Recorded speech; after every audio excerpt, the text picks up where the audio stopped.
out of the top 100. Welcome back. That's all right. Maybe I will. Maybe I will. Uh, Is he even a top 30 player anymore?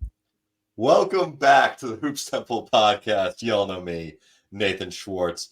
Joining me from Sacramento, Aaron Schroeder. Good to be here, guys. Thanks for having me. Joining us from New Zealand, coming off a successful crate day, Dylan Williamson. Good morning, Nate. Dylan. And happy crate day to those who partake. For our American listeners like Aaron and myself, who just found out what crate day is, can you give us a brief synopsis of crate day? Yeah, so crate day is a wonderful tradition in New Zealand. It's an unofficial public holiday where one Saturday a year you gather around with your friends, you put on a barbecue, and over the course of about 12 hours you attempt to drink the equivalent of 30 beers. Were you successful? I 30 beers might weigh more than me, so I think it's a good thing that I didn't attempt. No, I couldn't make it early enough. If I did, I'm sure I would have been asleep by 3 o'clock in the afternoon. All right. Next year, Hoops Temple Crate Day. We'll live stream the whole thing. I'm telling from you. Our unique locations. It'll be a live stream. We'll talk hoops and drink 30 I'm beers. down. Well, Next, we'll go ahead. We'll gather around in Nate's backyard. We'll all get 12 750ml beers, and we'll drink it. What was it? A near lethal. Near lethal. Near amount of lethal, alcohol. yeah. The Wikipedia page says that the amount attempted is nearly lethal. I think maybe next Friday I'll give it a shot. Then I'll text you guys while I'm doing it. Live updates. Just give you live updates after each beer. Finishes finals. He's like, all right, let's do this. No, seriously. I mean, like, yeah, I drink a little bit on the weekends, but then like my school's almost done. At that point, let's celebrate with the crate day. Oof. I'm 31 now. My liver no longer bounces back as quickly from like 5 strong IPAs. I cannot imagine doing a crate at this point. So yeah, this is an all ages event. Ideally 18 plus, but this is that's what I was about this to is not ask. just This is not just young men. You can go right up to Wait, what's the into drinking your age in New 50s. Zealand? 18 to buy. 18 to buy? Is it? You can't drink it though. No, you can drink it younger, but you just can't buy it. Can't buy it. Okay. Yeah. I'll let you guys know. Can I do like a twisted tea? Because that's a lot of carbonation. I feel like that would be my biggest battle. That's probably the hardest thing is that it's like that's a lot of yeast in your stomach. Maybe I'll stub it out. Can we do like the alcohol conversion from the beer to like whiskey, and then I'll drink the equivalent whiskey? You can just do 30 shots if you want. It's about the liquid. The liquid intake is kind of the big deal.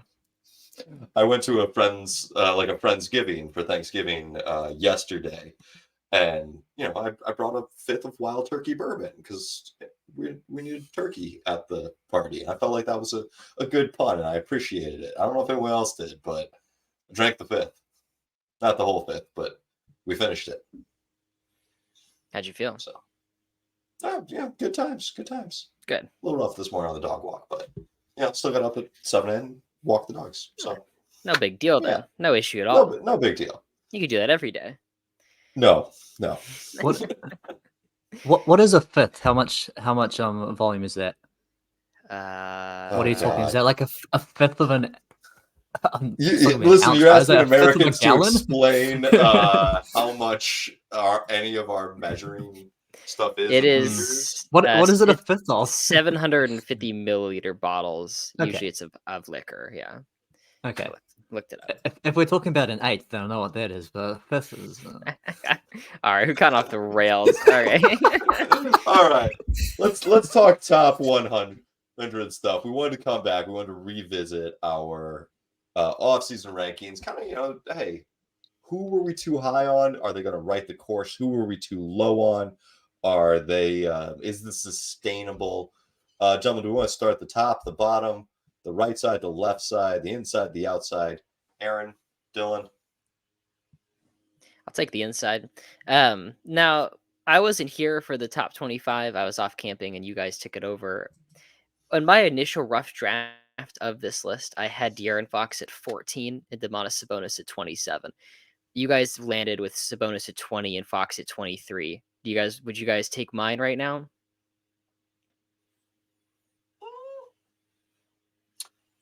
So right before this, what I was quickly trying to throw together was a combination of counting stats, points per game, rebounds per game, assists per game, and VORP, basically. De'Aaron Fox, on average, VORP versus average points per game, whatnot, ranking them all, he actually came out 23rd. So I think we did exactly right on De'Aaron Fox. Is this the Nate Goodness scale? That's interesting. My Aaron Goodness scale has Fox at 9, so I don't know what numbers you're putting together. Come on. There's like a all these multiplier. games. It's like plays for the Kings, all stats to the power of 1.5. It's not all too well. The thing, I mean, like looking at it, he is averaging 30 points a game. If anyone's interested, and he's also shooting 40% on pull-up threes this season, like 37% overall. I think Fox should be in the top 15, but I think I wouldn't have had Sabonis over him really at any point, and he hasn't. And Sabonis hasn't been as great as he was last season, and so I think closer to 30 for Sabonis, closer to 15 for Fox is right. Yeah, that might be fair. I always feel like Sabonis unlocks the offense in a way that we hadn't really seen Fox do, but I think Fox is doing it this year. Yeah, I see that. I mean, the thing that this season is Sabonis, like, he has the assist numbers, but the off-on numbers suggest that the Kings aren't any better offensively when he's out there, which has been a little tough to see. Where last season, like, it just all kind of ran through him, but this season, like, obviously our offense is still pretty good, but it's like average, and it's just not very good when Sabonis is on the floor, which is interesting. Yeah, that was probably like one of my biggest misses from the off season, as I really drank the Sabonis Kool-Aid. With Man, Jokic, what happened? to like I know You're in the right with spot. Jokic becoming with Jokic becoming the best player in the league, I was like, maybe you can just be a really good offensive center and not that good on defense and still win championships, as he like freaking did. And so I like both of you said, I thought, this is the number one offense. This is the guy I think that really makes it work. And so rewarded him as such. And then immediately, like a few games into the season, I was like, okay, yeah, no, it was De'Aaron Fox. Yeah. Sabonis has been a little... Is that why you brought up this topic? Because you just wanted to get back to Fox and Sabonis? You're like, listen, we gotta bring this back up. Why else would I have brought this up? Shoehorning Kings stuff.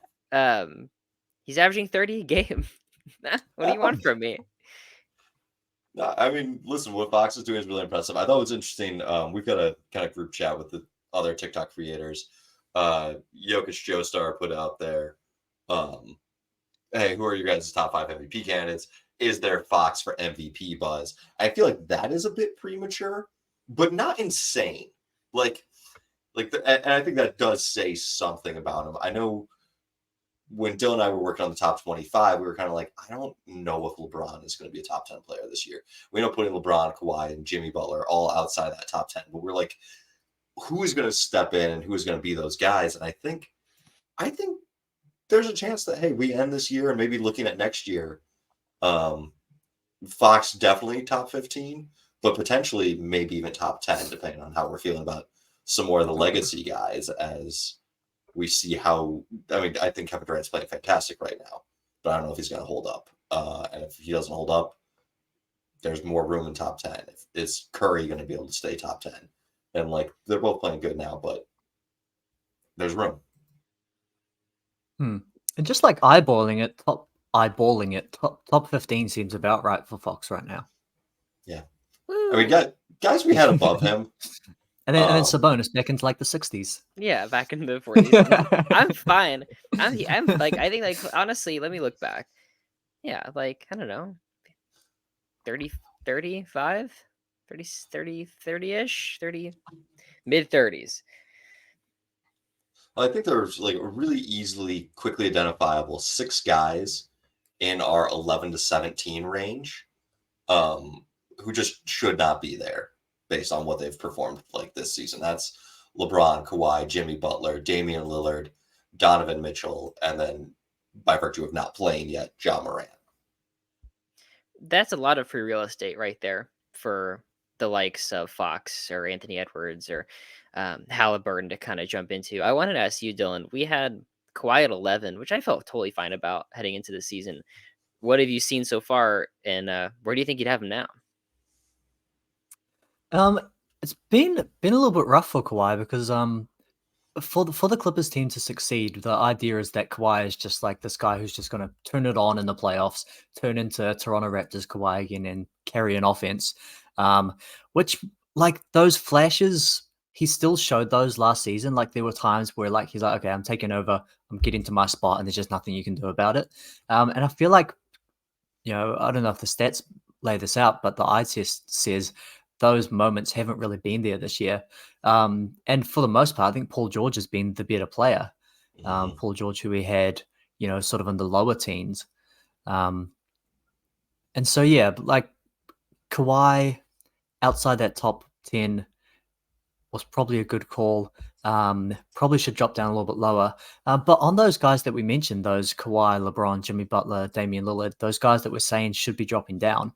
I think part of, if we were making the argument, which we were before the season, is that these are playoff players. These are guys who have shown that they can step it up in the playoffs. And when we're talking, the first X number of games into the regular season, I think it's important not to lose track of the fact that we're giving these guys credit for being excellent playoff players. That's true. When we made this, the playoffs were by far the freshest thing in our mind, and like Jimmy Butler started super slow, the Heat started super slow, like they're coming on, and what's gonna resonate with us is like kick-ass playoff series, and you're not gonna get that from Tyrese Halliburton probably, with the whatever the Pacers finish, or you're probably not gonna get that from Luca if the Mavs are falling into the play-in or something. But with like Jimmy Butler can make a conference finals, that's a whole different conversation again. Um, Nate, I wanted to ask you. We had Anthony Davis at 7. How do you feel about that? The games where he's kick ass, 100% deserves that 7. The games where he's not kick ass, I don't know, like 40th. Just for like a loose placement of him, because I mean 40th is probably even generous at that. I'd say overall, we have gotten more kick ass games than non kick ass games, but probably needs to be somewhere closer to 20. Just I was hoping this would be the year that he steps into kind of the number one moniker, and he really has not done that. Yeah, we all ranked them. Well, I don't know about Aaron, but we pretty much were in agreement that he like this is the year that he's better than LeBron. Like LeBron can't just keep doing this. He's already falling. He's descending. That's going to continue. Anthony Davis showed this really high level in the playoffs. Showed what he can be. And so this is clearly the year that he's going to take over. But that really hasn't happened. And the Lakers are still struggling with that thing that they've always struggled with, which is, in fact, any LeBron team has struggled with, which is when LeBron's not on the floor, they turn into the worst team of all time. They're awesome when LeBron's on, and then Anthony Davis trying to run the team, they turn into the Bobcats. And so I really struggle to give him a top 10 position and to justify being over LeBron when partly because, like you're saying, those dominant moments aren't consistent, but also just the fact that consistently LeBron is still the only one that makes this team work. Yeah, I do really like what we did with Austin Reeves, because I feel like some people were really excited for Reeves and like jumped to throw him. I don't even know if it's quite top 50s, but like there was a push to have him higher. I saw when we posted this, we're like 61, and people were like, name me 60 players better than him. I'm like, he's fine. coming off and captaining that bench role and being the secondary creator when LeBron is off the floor, or like taking over primary creation when LeBron's off and being secondary with him on, that's a good role for Reeves. And I'm glad we didn't over evaluate or get overexcited for what he provided in the playoffs. I think he's been great for his role. Me and Nate had talked briefly about the 6 man of the year race, and I think Reeves is basically the only other offensive creator on that team that I like, because I really don't like D'Angelo Russell. I mean, he murdered the Pistons. That was pretty cool. Really quickly, I had Anthony Davis in ninth for my own rough draft, so we were all pretty on target. But I had him above LeBron, and Dylan was right in the fact that I think we anticipated him to be, number one. It had been 1 and 2, and then it's like, all right, is this 1A, 1B? Is this ever going to be 1 and 2 flipped with Davis at the 1? And that's not happening. LeBron is going to be 40 years old, and that's still not going to happen. At this point, Anthony Davis is too old to make that transition with the way his body's been. The Ninja Turtle Splinter meme for the that's the best one. Still LeBron. Oh gosh, I'm looking at. I kind of just slapdashly threw together some statistical rankings for these guys to kind of give us some broad strokes of who we were too high on, who we were too low on. And in that, Aaron, your goodness scale may differ, but the top 10 came out as Nikola Jokic, Joel Embiid, Shai Gilgeous-Alexander, Tyrese Halliburton, Giannis, Luka, Kevin Durant, Anthony Davis, and Tyrese Maxey, who we had Maxey down at 48 before the year. ESPN put him at 42. How are we feeling about Maxey right now? Where are we at? Is this a top? I mean, definitely not top 10. That's over evaluating it. But where would you guys place him? I think like top 25 seems about right for someone like Maxey. I mean, the hot starts are the biggest issue in the NBA in terms of ranking players. But he gets to the line. He shoots the three really well. He is a blur. He's so fast, and he passes the ball well without turning it over. I mean, he's at this point he's probably. I mean, I have to think, but one of the best second options in the entire league, and behind Embiid, and fits in that role really well because he doesn't need the ball like Harden did last season. So looking at it, we had like Jalen Brunson at 25, and I think that's kind of his range. He's going to be an all-star this year. Yeah. Well, and I hate to say it, Jalen Brunson is a number one option.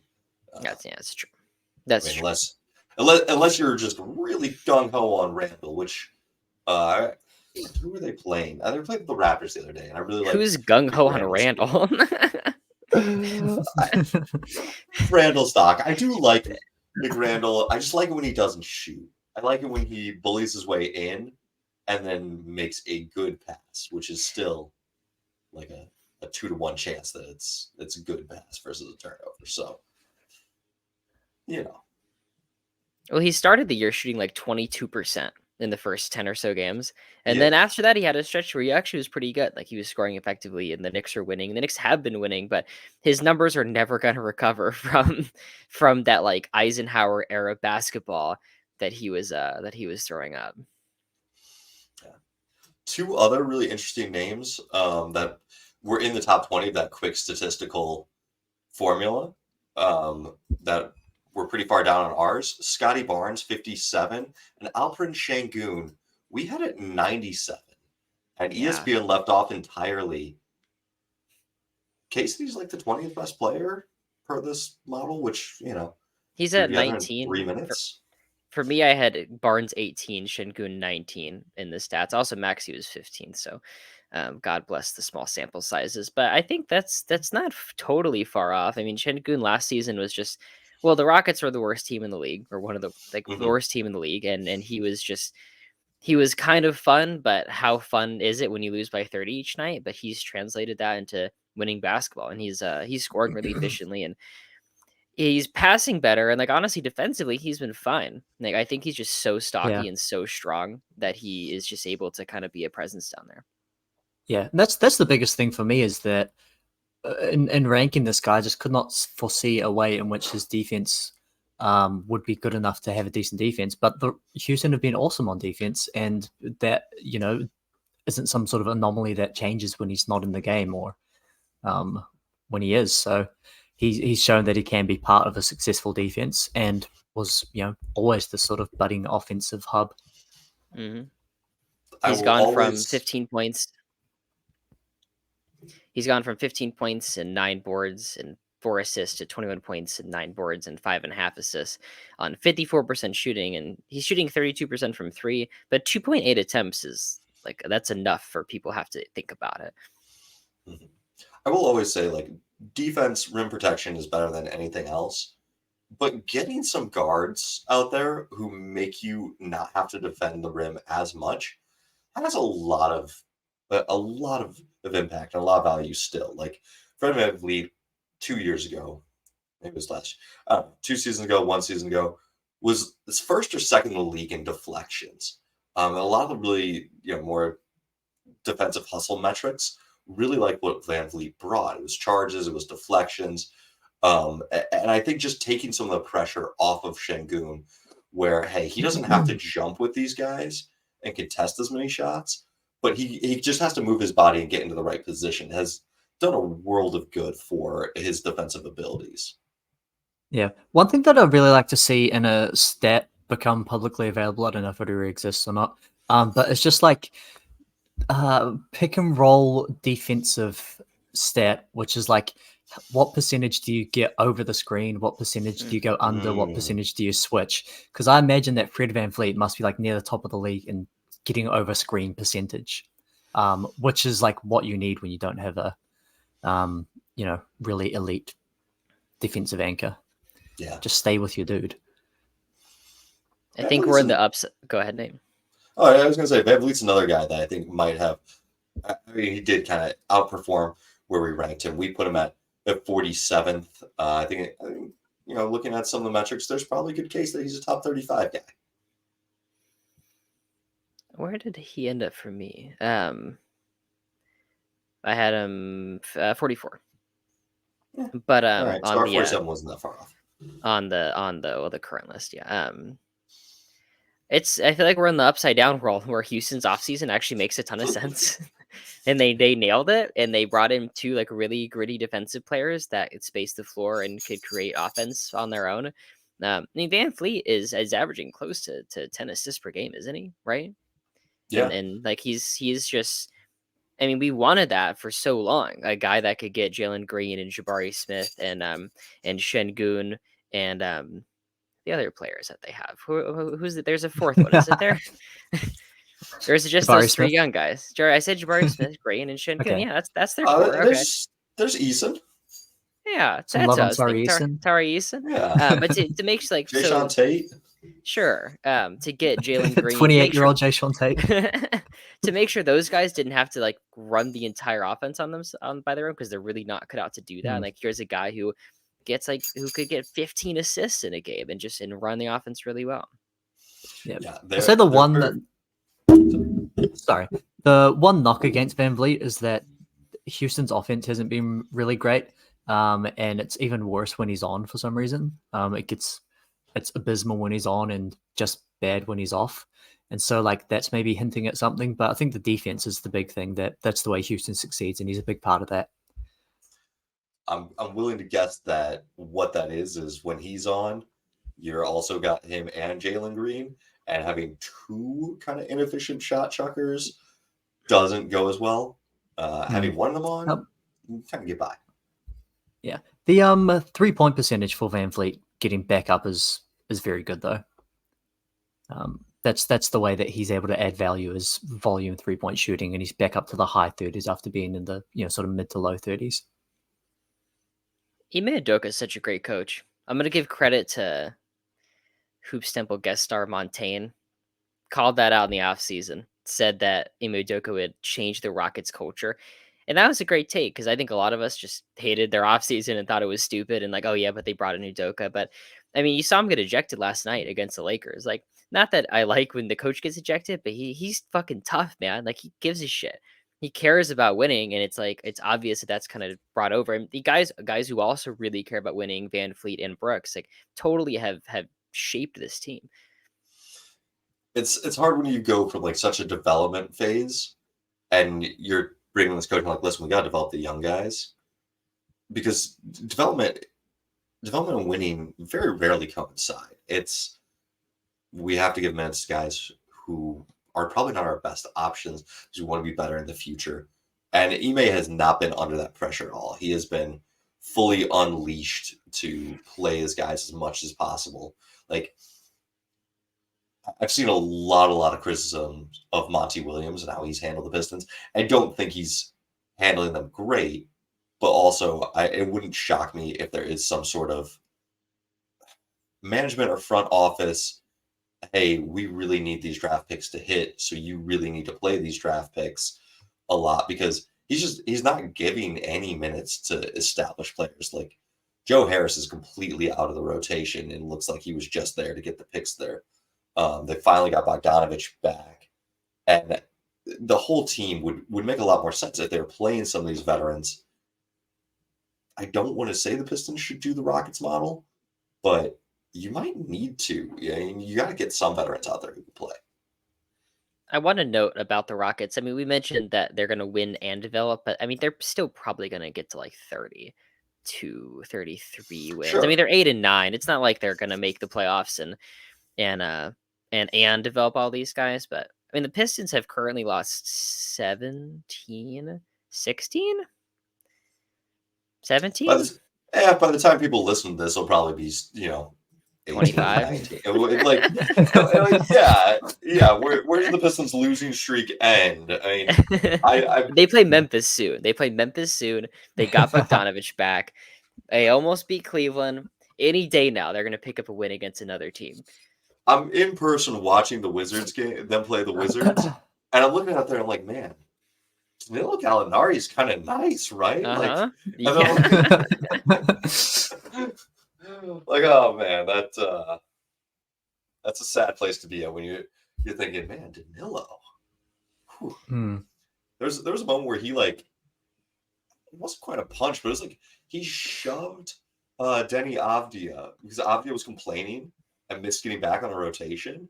It just like goes over and like hits him, and he's like yelling at him, pointing to get back. He's like, "You're nobody. You're not going to get star calls. Get back and play defense." And then they went on this big run, and I was like, "Man, we need someone to do that, get in the young Pistons face." But we got to mention about Washington. We had Jordan Poole 77th, and we were pretty low on him. Way off. High. He's not way too high. I find it so funny that the only thing keeping Jordan Poole from giving a shit was like the Warriors culture. And as soon as he was out of that, he stopped rebounding. He stopped playing any sort of defense. He stopped passing. Pablo Escobar made a video and they tracked that Jordan Poole took 26 shots. And I think these numbers are close to right. It was like 26 shots and 25 passes. Not 25 assists, 25 passes. He's playing a wild brand, an unserious brand of basketball. Yeah. I think my favorite number about Jordan Poole is that when he's on the floor, his team is the worst in the league. Like there's no player who is worse when he's on the floor than Jordan Poole is. And he also has the biggest differential between his on-off. And so no player drops their team's net rating more than Jordan Poole does. Jeez, man. Hey, we can go ahead, Nate. He has the worst win shares in the league. Just straight up. 491 players. He is dead last, which win shares aren't everything, but to be dead last at anything, not a good spot to be in. Yeah. Cleaning the glass has a cool stat, which is the expected win based on your on-off, which is, sort of how many wins are you adding or taking away from your team. Jordan Poole, they rate at -42, so he is single-handedly losing his team 42 games. Holy shit. Yeah. Box plus minus, second to last. Vorp, dead last. Like, what you said there about passes, Aaron. You watch him play, and if he's not actively having the ball, he's completely uninvolved in the offense. It's not like like you can have the ball and you can drive and you can kick, and maybe they don't shoot it, but like you've still generated something. No, if he does not have the ball and not trying to score, he is just off in la la land, completely not paying attention. It has been so rough. He doesn't rebound, he doesn't defend, he doesn't facilitate. All he does is score, and he's awful at that. He's horrible at that. Currently, he's averaging 17 points on 39, 29, 85 splits with 3.5 assists and 2.8 rebounds. I do like to say, though, right above him on our list was Kyle Kuzma. Kyle Kuzma, actually, not bad. And like, I think I I admit it. mean, I think I'll admit it. I would rather have Kyle Kuzma than Barnes. I think the Kings made a mistake. I was really happy we didn't sign Kuzma. I feel like the only reason they've won a single game is because Kyle Kuzma heats up occasionally. He took care of the Pistons. Took care of the Pistons. He's 24 points in 6 boards and 4.5 assists on 47, 36, 82 splits.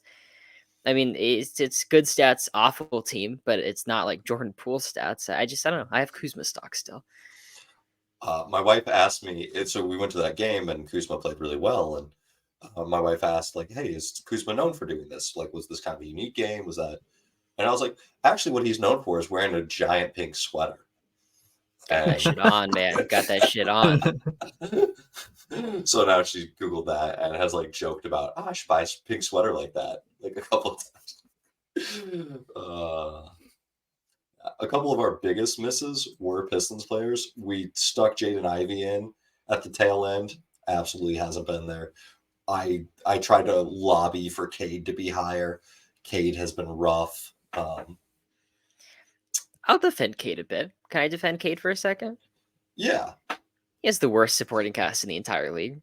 He has the worst spacing in the entire league. They're the worst 3-point shooting team. Worse than Kyle Kuzma? Yeah, yes. The Wizards have Corey Kispert would play 44 minutes per game in Detroit. I feel like with Cade, he's been able to facilitate and get his own shots to a rate that I'm pretty happy with. And I think what do we have him in the top 50? That's probably too high. Yeah, we had 43. Yeah, and so maybe back him up just a touch. But honestly, I feel fine about that. Like I think if any player of his stature were in his position, they'd probably be just as bad. Yeah, he's doing all he can. I wish the offense was somewhat more efficient. He does settle for a lot of mid-range shots. I wish he would take it to the line more. Like you're shooting 20 shots a game and you're only getting 4 free throws. The Pistons have the worst free throw differential in the league. Like, come on, Cade. At some point, the refs are just going to take pity on you. Just attack.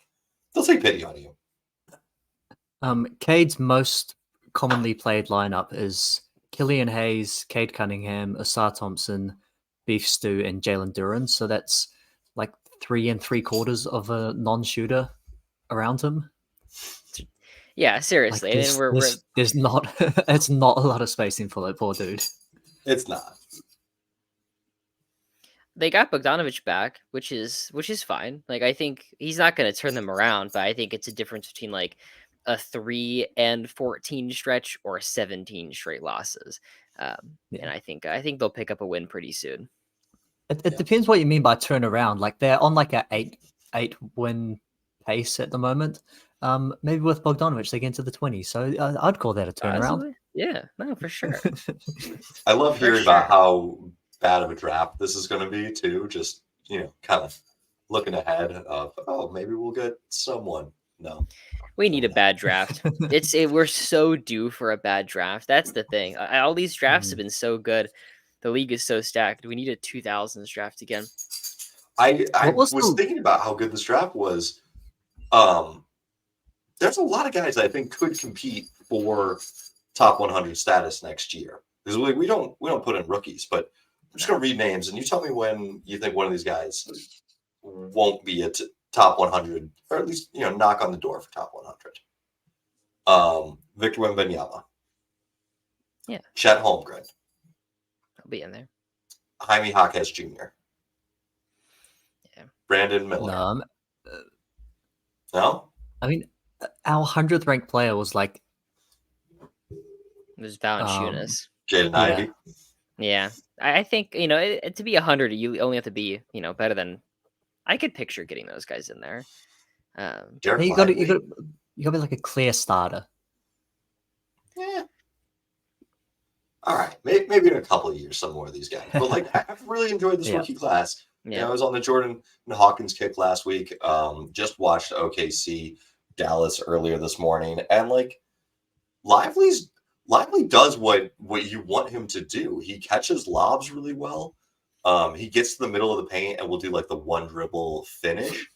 And like Chet was there contesting, and he wasn't straight. I have no moves. He had a little bit of a step, and also had like some in air acrobatics to his finishing, and blocked a fair number of shots. So Yeah, the draft has some pretty good. Although you got to mention it, you got to reflect. Scoot Henderson's really bad. Dude's really horrible. I am not worried in the least. That's funny, Nate. I was gonna text you if you wanted to sell low on Scoot for your dynasty team. I guess I'll take that as a no. No. I'm terrified. Okay, the thing is, if anyone said like, "Hey, point guards take a long time to develop," it's me. Like I made that video a bunch of times over the off season, in the early season. Like this is like the Blazers are going to be terrible, and it's going to be because Scoot Henderson's out there, and that's totally fine. But watching it happen, I mean, he's like a lost puppy. He's the most lost player in the NBA. I worry that he has like negative feel for the game. And also, I just don't think he's been the biggest issue is he just hasn't really been the athlete that's been advertised. I felt like it was kind of like, hey, like this is like a John Morant, like with De'Aaron Fox speed, and he's not that fast. He doesn't jump that high, and like I just have not seen it. He's shooting like what 7% from three. Can we check on that? 7%. Pulling up now. Over under 20 over under 7.5. 22%. He's on a real hot streak. So someone pointed this out to me earlier, but do you know what Darius Garland averaged for his first 10 games in the league? Ooh, I remember. I do kind of remember being bad. 8.6 points per game, 3.7 turnovers on 32% field goal percentage, 25% from three.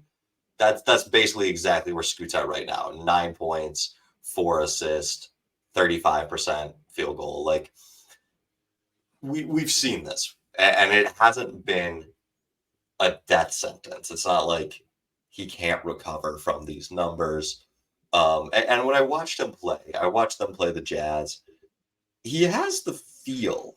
And they had a bunch of positive minutes with him out there where he just didn't do anything dumb. And I think that means a lot with a lot of rookies. I'm like, hey, can you just avoid making stupid mistakes? And he did that for a good stretch in the second quarter there. I'm not saying he's going to be a superstar. I'm not going to say that he'll be half the player Damian Lillard ever was, but like, I just don't want people to overreact to a poor start and be like, he's doomed, he's done. I think the biggest concern with him is lack of touch at the rim. Thinking of athletic point guards in the past, do you think that touch is something that really develops with time? Like not shooting touch, but just like touch finishing at the rim. Is that something that guys just have, or is that something that they do develop? I think it's something you can develop, or not can develop, but I think it's something that is a big adjustment. I mean, the U.S. college game, which I guess he didn't play in college, he played in the G League. And I have no idea what the G League heights look like. But there just aren't that many 7-footers. And so, like, it's not typical to go up against teams that have multiple 6'10", 7-footers, really until you get to the NBA where the talent is so condensed. And so I think that does really affect your finishing. I mean, he has to go up against Walker Kessler now. That's a big man.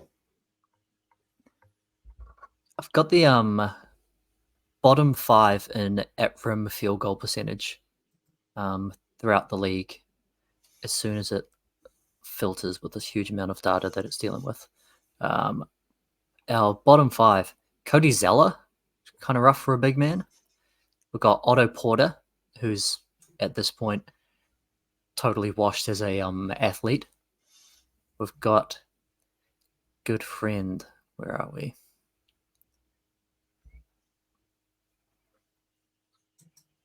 Okay, it's struggling with the data. Here we go. Royce O'Neal, non-athlete. We've got Skylar Mays, and the worst field goal percentage at the rim in the entire league is Scoot Henderson, shooting a crisp 38%. Yeah. Hasn't been great. And he attacks the rim. I think it's something I've noticed. Like he plays for calls a lot. Like he drives to the rim and like striking contact instead of just like, let's make the layup first. Let's get the layup made and then we can worry about the other stuff. I'm not gonna bury him and I'll be patient, obviously. But I mean, would you guys rather have Brandon Miller if you were drafting again? Yeah. Okay. Because that was like, I mean, kind of the consensus was Scoot over Miller, and then the Hornets went the other way, and they got totally dragged for it, and here we are, and it's like, Brandon Miller, actually pretty good. I watched last night's Timberwolves Hornets game, and Miller, like, he's got some mid post games. I don't know that he hit much, but I like the fluidity and the movement and getting into the shot. And then he had one catch and shoot three where Kyle Anderson closed out. And Kyle Anderson's got good length and size, but it wasn't even a contest. Miller got up on the jump shot, and his head was above Anderson's hands. Like that's really hard to stop. He's not making them at a great clip yet, but I'm kind of seeing what Charlotte was seeing. I think we may owe Michael Jordan an apology. Wow, his parting gift, the best player from the 2023 draft class, Brandon Miller. I wanted to repivot back to our top 100 just really quickly, and just a massive miss we had. Number 45, Andrew Wiggins. No, I don't blame us. Obviously, I think that was a very reasonable placement, and his play has been awful for reasons I can't comprehend, for reasons I can't really find. But he hasn't been scoring well, and he just stopped rebounding entirely. He never really facilitated, but he especially isn't now. And what do we feel like? Where's our Wiggins stock at? Do we feel like he can still come back into his form, or is he he's struggling for real?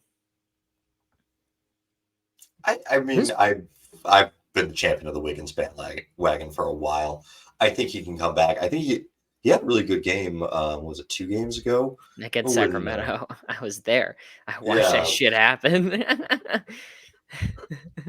No, he was great. He was great in that game.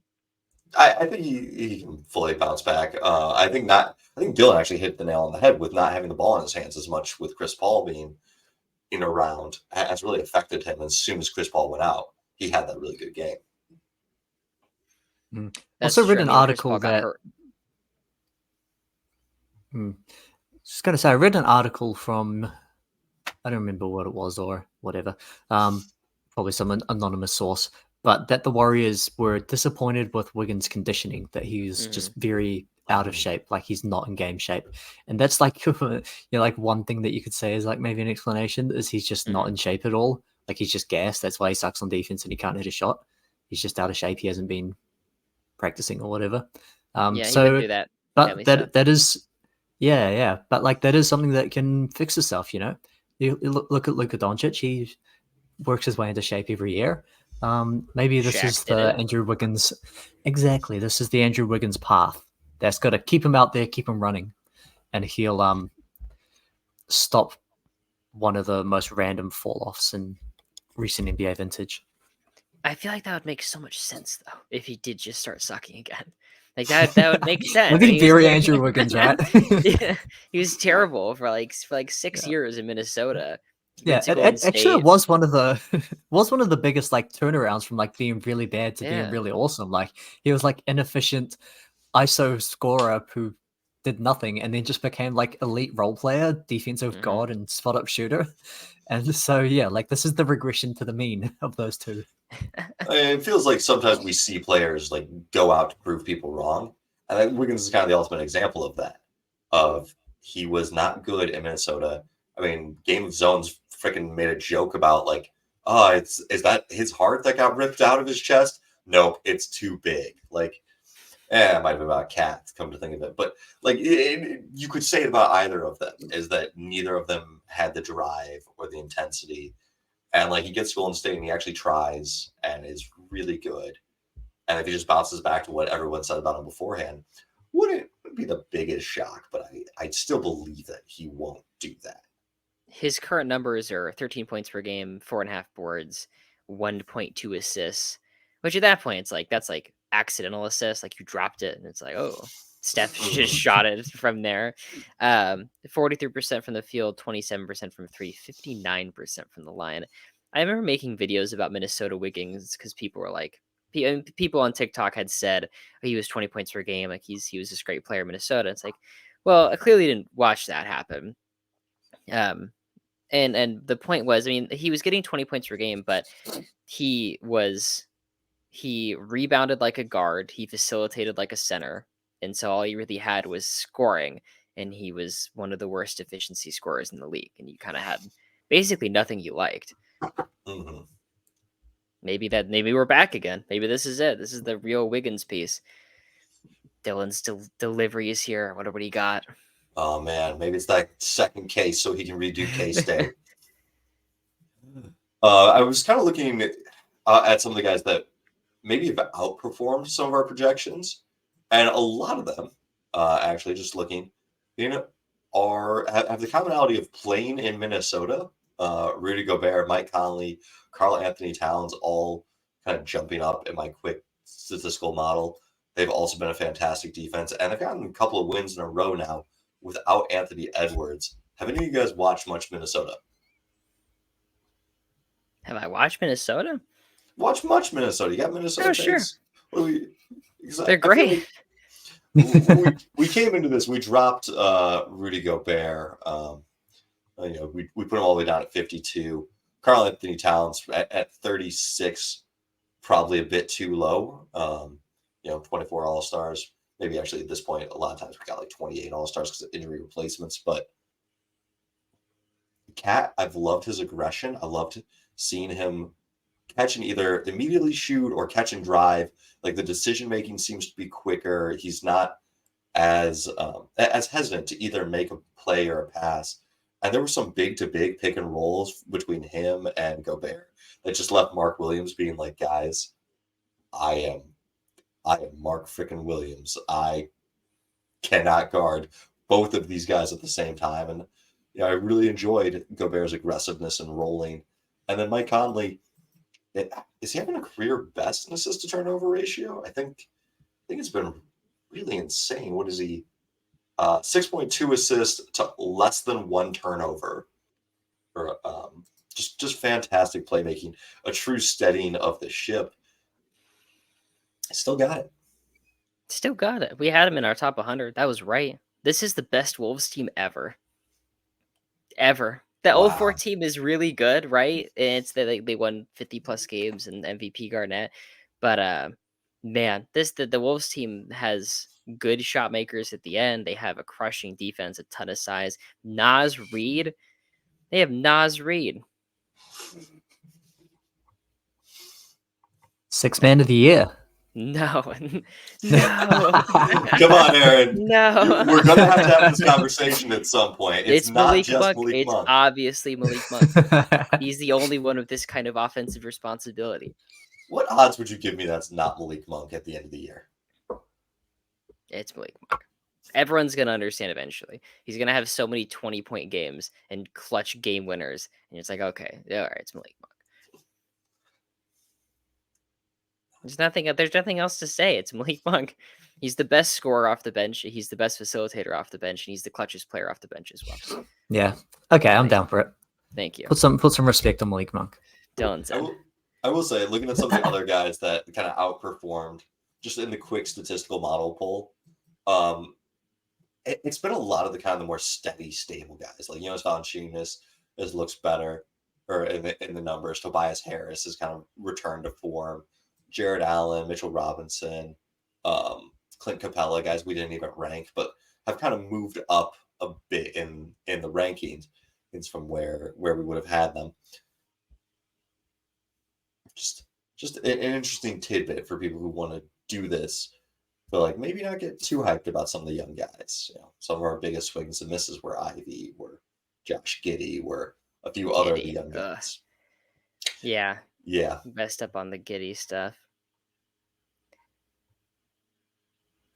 Yeah. We also thought he was higher than should be. I had nothing to say. I have nothing to add. You've got a guy Honestly. like Scotty Barnes though. Yeah, like Yeah. there are some young players who did jump up a lot. Maybe Walker Kessler will be a little bit premature on him. Where did we even rank Walker? Did we rank Walker? Of course, he was like the Kessler, best yeah. defensive center in the He league was on last there. year. Walker Kessler. We did rank him. I don't believe he played enough games to get in my statistical model thing. Maybe he did. I don't know. Yeah. So it was sort of like points initially. So maybe just hadn't shot enough to pull in those numbers. But yeah, he's basically having the exact same season he had last year. But last year he started poorly and really ramped up. They weren't playing him initially. And then like there's a progression upwards. And so it's weird that he's now in that median spot where it's still 9 points, 8 boards, 2.5 blocks, and coming off the bench again. Yeah, maybe we jumped the gun a little bit. Yeah. Omer Yurtseven starting. It's he was weird. great last night, though. 15 rebounds, clutch blocks. Does Anthony Simons get the award for player ruined most by a tanking team? He's been hurt. Yeah. He's been hurt, but if the Blazers were good, he had been playing a month ago. He would have been playing. That was just like a 2-week thing, 3-week thing. They're gonna fix up his thumb, and it was gonna be all right. And now he's gonna be out until February. Yeah. Didn't Sabonis play like the whole year with a broken thumb, and then Anthony Simons was like, "No, I don't want to play." Well, Sabonis, yeah, he tore a ligament, but it's like he can still play with it. If he gets surgery, he can't. And Simons elected for surgery, I'm pretty sure.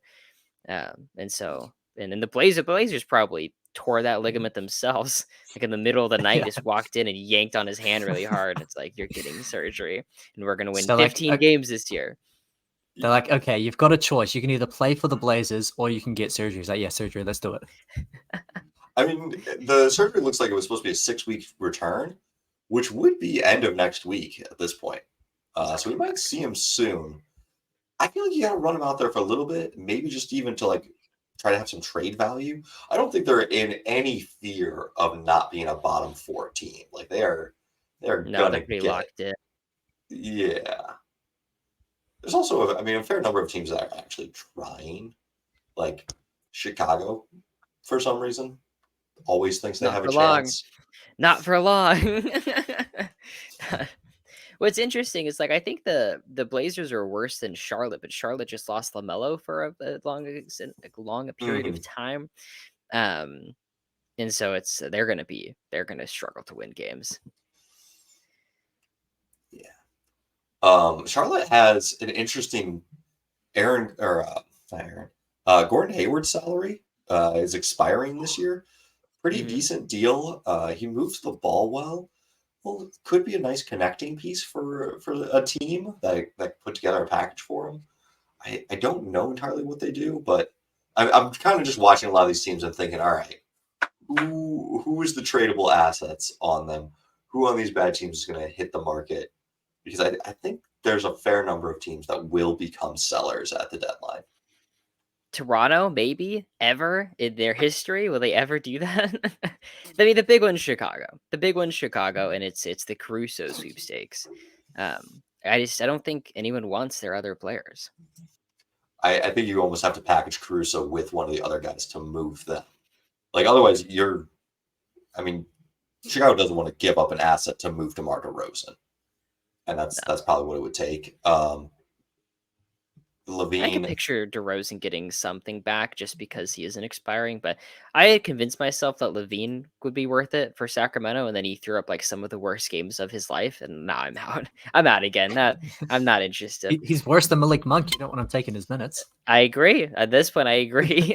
If Malik Monk was given those minutes and that kind of shot, those kind of shots, he could score 20 points on the worst efficiency in the league. Let's see.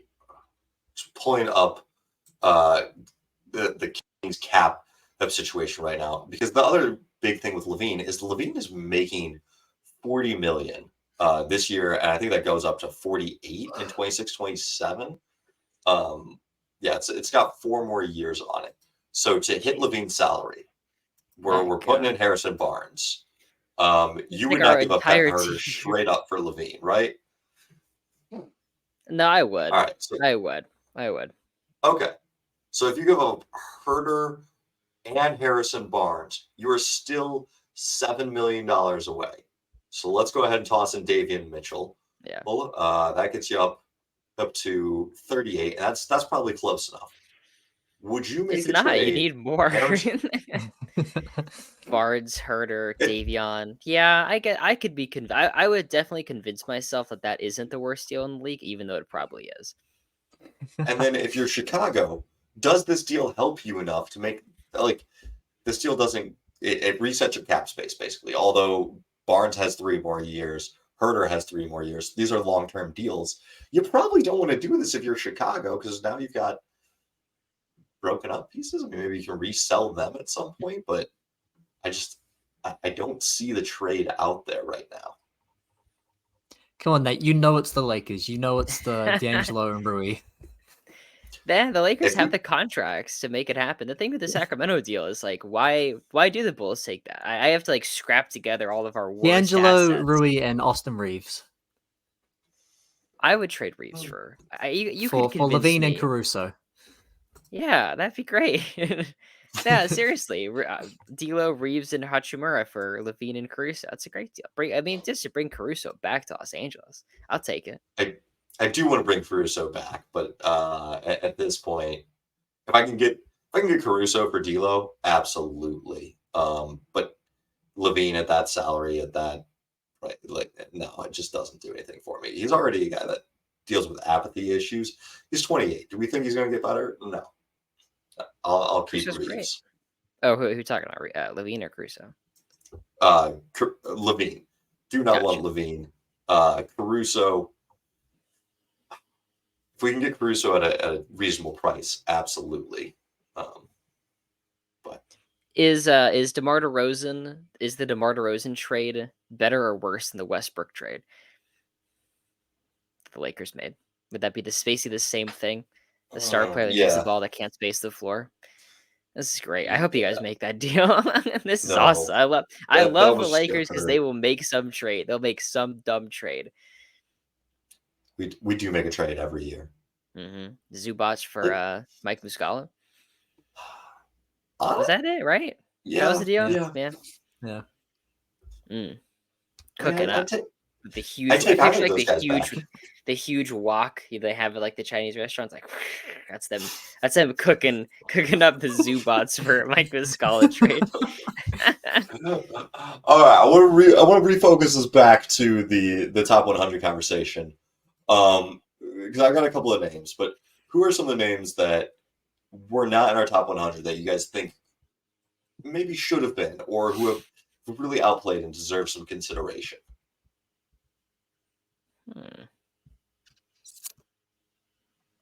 I have to think who did. It's hard to think who didn't make it, given that it's an absence of a name. Did Malik Monk make our list? Can we just go back to that? No, I don't think he did. There you go. That's my answer. Malik Monk should be in there. Oh, Russell Westbrook. Come on, guys. No. Both of you. I'm gonna talk to you guys about Jalen Suggs. Oh yeah, no, that's a good one. Suggs is great. Suggs is really good. Maybe put Tobias Harris back in. I don't think he made ours at all. Well, Tobias Harris actually did he? I don't think so. No, Toby was just out on the outside. Yeah. Really? That's an oversight. No Tobias, no Clint Capella, no Emmanuel Quickly, no Kyle Lowry. Yeah, I don't care. Collins. Those guys aren't in it, right? The Kyle Lowry's Kyle Lowry's not in it. We had Mike Conley in there. Good games. We did get Mike Conley in there back in the 80s. Respect. There are some some guys who have played fairly well. Well, that we didn't have in there. So just asking if you guys had any other Devin thoughts. Vassell Yeah, I didn't argued have for him in there. Vassell. Yeah. You know who I I, was right about though? You know who I was dead on? Herb. DeAndre Ayton. Didn't want him in. Hmm. 100%. Great call. Thank you. Yeah. I argued for Quentin Grimes. I thought this was going to be the breakout year. This has been like an absolutely year from hell for Grimes. Back down to 6 points, barely hitting his threes, 35%, down from 38, 8.6. Like, it's been a rough year for my Grimes stock. It's like they just don't want him to shoot for some reason. Yeah. I mean, he's Like they just still don't, got they 5 just don't want to give him the attempts, ball. A team captained by Julius Randle and Jalen Brunson is having issues sharing the ball. Who saw that one? What? That's crazy talk. Yeah. We probably should have gotten Herb in there. I don't Yeah, think they didn't D'Lo put would have been Herb the craziest Jones. person put in there. Really didn't put Herb Jones in there? Yeah. You know what's funny is early in the season we mentioned how we should have put Ben Simmons in there, and now he's fucking hurt again. It's just like, Did we got that right. I think I mentioned it's like no, like Simmons might be able to scrape the top 100, and then and now he's has like just got a backup draw or something. Yeah. Yeah. The back issues are really starting to stack up for Ben Simmons, which does kind of make me feel a little bit better about how everything ended in Philly. 'Cause like there was a point where it's like, is he just completely apathetic? Is he faking this back injury? Where is it? But then you saw like Brooklyn's like, no, he has a back injury last year. Now he's got a back injury again this year, and like the back injury stuff may have been more serious than we ever believed back in the day. It also makes the other stuff weird that like he wouldn't play and then like tried to put it on like mental health reasons. It's like, no, you have a bad back. Just say you can't play because you have a really messed up back.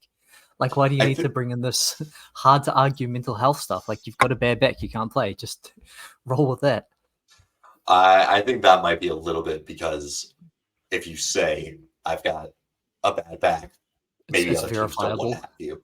Yeah, and then like other places don't want to trade for you, and you want to get out of here. So yeah, whereas you're like, oh, he's just miserable because he's playing in Philly. He'll be fine once he gets to us. But yeah, he's got a chronic back issue is probably a bigger red flag.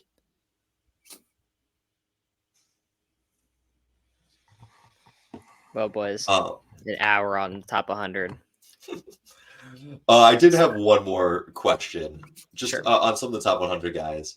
Some of the guys who struggled last year, who we kind of were, we knocked them down a bit this year, but they've not hit that level. Like Chris Middleton, Klay Thompson. We had Middleton at 50. We had Klay at 72. Even to some degree, like we put Draymond Green at 39, which I think is showing him a lot of deference and respect there. Where do you guys think they'll be next year? Man, the issue is they still like Draymond's still a great defensive player, and Klay still like takes threes or makes threes at a really high level. I think they'll be in it, right? I mean, like I can't imagine. And Draymond, the thing with Draymond's age, he doesn't he loses a step, and now he gets to like fight people, and he can just punch them to stop them offensively. He doesn't have to actually play any defense. And so with that as an advantage, yeah, I could see him still being in like the top 60. That's my elite analysis. He's still a good defensive player. I mean, he struggled with staying on the court this season in terms of getting ejected and technical fouls and attacking people. I'm getting close to the point where I'm ready to push for the Saric Looney starting duo over Draymond. Man, I'm not there. Warriors have like the worst rim protection in the league with Draymond starting at the center. Yeah, he can't play center anymore. He doesn't have it anymore. Doesn't have the athletic ability, but like that's why they have Looney, and we knew that. He doesn't have like death lineup potential anymore. Essentially, he can't be a part of that. They just don't have it. I mean, Klay Thompson. I love Klay Thompson. He takes the worst shots at the end of games, and I eat that shit up, man. I hate the Warriors. But if you're still looking for like heat check threes and a ton of made threes, and I mean, he's your guy still. And threes make the world go round. Yeah. All right. Well then, we wanted to introduce kind of a new gimmick because the season was long and does kind of bog down after a bit. So we are introducing this episode, spinning the wheel for what team to watch next week. Woo! Team of the week. So to clarify, this is going to be our team of the week, the team that we watch all their games, we dig into their stats, we really focus on them, we do a deep dive to bring a level of analysis that we cannot bring across all 30 teams every week. And this week, who will that team be? Spinning the wheel. Oh, doesn't want to let me make it bigger. Spinning the wheel. All right. Toronto Toronto. Raptors. All right, get ready for some Toronto Raptors talk next week, folks. You guys want to hear our thoughts on Scotty Barnes, on Dennis Schroeder, on Pascal Siakam? This is where we come for it. It was almost the I Kings. actu- So close, just a couple spaces off. I actually did a random deep dive on the Raptors on this one specific thing. As I was looking at Scotty Barnes and how the offense for some reason just isn't good when he's on, but when you put Gary Trent in instead of him, it becomes really good. And you think that that's like shooting, but it's not. It's just for some reason when Gary Trent's in, they get a whole bunch of offensive rebounds. It's really weird. All right, maybe we'll pick that up in our. Yeah, I'm gonna go watch all of Gary Trent's offensive box out film. All right. Well, that's what you'll be doing for the next week. Aaron, where can the people find you? Possible Chairs on TikTok, this podcast all the time, and watching Raptors games. Dylan, other than digging into the Gary Trent on-off numbers, what you gonna be doing? What am I gonna be doing? Hey, we got mid-season tournament playoffs. That's Yes, true. sir. Kings Pelicans on Monday, tomorrow. Let's go. See if my Herb Jones for in-season tournament MVP pick is going to come through. Ooh. How bad will the odds be for the Knicks? I think I get like 10-1 odds on the Knicks. Yeah, Yeah, that might be a nice. good bet too. But like single game is like anything can happen. Yeah. Bet the underdog in every game. Someone's going to make money. 30-leg parlays only. I only do 30-leg parlays. Listen, if my I should $5 also- can't win me 20 grand, I'm not betting them. For legal reasons, also I cannot give financial advice. So just want to put in that caveat. I can give financial advice. 30-leg parlays. It's illegal to bet in California. I'm not actually doing that. Yeah. Check your state gambling laws. Yeah, email us, hoopstuff@gmail.com. If you got questions, comments, you want to talk to us, we love getting emails on the pod. Have a great week.